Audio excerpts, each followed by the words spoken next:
Welcome to information for you. मेरी तरफ से आप सबको अस्सलाम वालेकुम। दोस्तों, पाकिस्तान में 8 फरवरी 2024 के इलेक्शंस को अगर पाकिस्तान की तारीख के सबसे मुतनाज़े इलेक्शन में से एक कहा जाए तो गलत नहीं होगा। मुतनाज़े होने में ये इलेक्शन साल 1970 और साल 1979 के इलेक्शंस को भी टक्कर दे रहे हैं। ये हमारे मुल्क की एक बहुत बड़ी बदकिस्मती है कि यहाँ सियासतदान अवामी मैंडेट की कदर नहीं करते और इक़्तिदार की खातिर ऊंचे हथकंडे अपनाते हैं। इस अनसर्टेनिटी में पाकिस्तान का अगला वजीर आजम कौन हो सकता है, आइए जानते हैं आज की इस वीडियो में।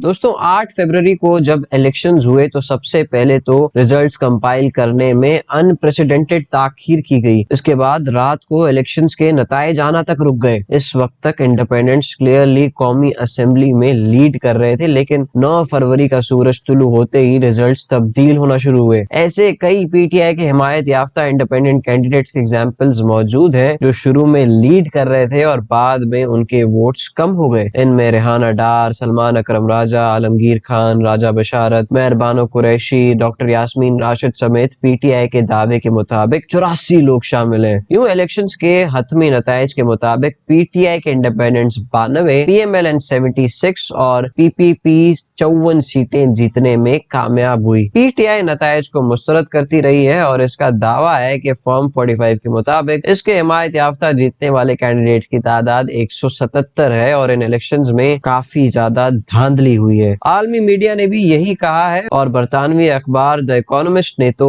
पूरे इलेक्शंस को ही रिज्ड इलेक्शंस करार दिया है। एमकेएम जो 17 सीटें समेटने में कामयाब हुई है ने फॉर्म 45 के मुताबिक कराची में 14 में से एक भी सीट नहीं जीती। अब जब इन नताइज के मुताबिक कोई भी पार्टी सादा अक्सरियत हासिल करने में ही कामयाब नहीं हुई तो अक्सरियत हासिल करने के लिए कोलिशन गवर्नमेंट की जरूरत पड़ी। अब पाकिस्तान पीपल्स पार्टी और पाकिस्तान मुस्लिम लीग नवाज होपफुली आपस में इत्तेहाद नहीं करने वाले थे, क्योंकि इन्होंने इलेक्शंस की पूरी कैंपेनिंग एक दूसरे के खिलाफ बयानबाजी करते हुए की थी। लेकिन हैरानकुन तौर पर 13 फरवरी को इन दोनों पार्टीज ने अपने वोटर्स को धोखा देते हुए एमकेएम और आईपीपी समेत अपना वजीर आजम लाने का ऐलान किया। बिलावल जरदारी ने कहा कि पीपल्स पार्टी काबीना में नहीं बैठेगी लेकिन असेंबली में नून लीग को ही वोट डालेगी, यानी वजीर आजम और सीएम पंजाब काबीना समेत नून लीग के होंगे, जबकि सदर और चेयरमैन सेनेट जैसे आईनी ओहदे पाकिस्तान पीपल्स पार्टी को दिए जाएंगे। आईपीपी और एमकेएम भी काबीना का हिस्सा बनेंगे। पीएमएलएन ने वजीर आजम के लिए हैरानकुन तौर पर शहबाज शरीफ को नामजद किया और सीएम पंजाब के लिए मरियम नवाज को। सीएम पंजाब तक तो ठीक है, लेकिन पीएम की पोस्ट पर नून लीग ने फिर से अपने वोटर्स को धोखा दिया, क्योंकि नवाज शरीफ साहब ने वोट ही खुद को चौथी बार वजीर आजम बनाने के लिए मांगे थे। इस इत्तेहाद को देखते हुए बाकी पार्टीज हरकत में आई। जीडीए ने सिंध में धरना देने का ऐलान किया और जामशोरों के करीब आवाम के एक समुंदर के साथ रोड ब्लॉक किया। दूसरी तरफ पीटीआई ने एक बहुत बड़ी न्यूज कॉन्फ्रेंस की और तमाम धांधली से हराए जाने वाले कैंडिडेट्स ने अपने फॉर्म 45 सामने रखे। तमाम ऐसे सबूत पेश किए गए जिनमें पीटीआई शुरू में जीत रही थी और बाद में हारना शुरू हुई। पीटीआई की इसी बात को सेकंड कर चुके थे इससे कुछ दिन पहले हाफिज नईमुर रहमान, जिनका कहना था कि पीटीआई को हराने के लिए मुझे धांधली से